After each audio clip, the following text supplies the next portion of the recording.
kita beli atas minat dan mistik tersebut. So pembelian kedua tu kita beli atas minat dan mistik tersebut. Mistik. Mula explore lah benda Yes, tu. kita nak explore benda tu.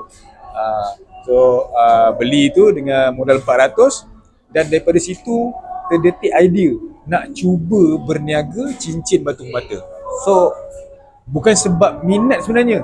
Kadang-kadang ni nak berniaga ni, kadang-kadang ada setengah orang berniaga bukan sebab minat. Faham? Tapi sebab terpaksa. Struggle ni hidup nak cari duit tu. Dia dah terdesak. Yes. Time tu memang saya tak minat lagi pasal cincin-cincin ni apa. Faham? Just orang kata beli tu, orang kata bukanlah, maksudnya tak minat tu, maksudnya tak minat untuk berniaga lagi. Tak berniaga. Kita just beli tu, kita minat tengok barang yang cantik. Faham? Dulu orang kata, bukan dulu lah, sekarang ni masih lagi korang akan dengar delima retak 1000, batu petik, kecubung ada lah yang asli lah, ada yang asli. And then satu lagi tu tak silap saya macam batu serai lah. Batu serai.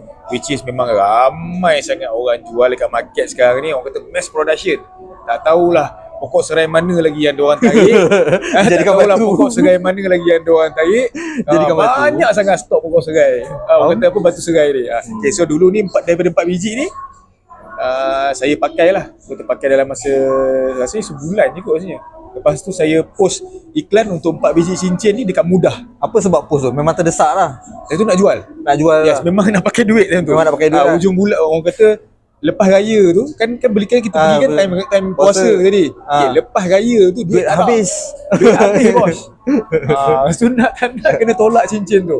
Empat biji cincin tu saya tolak.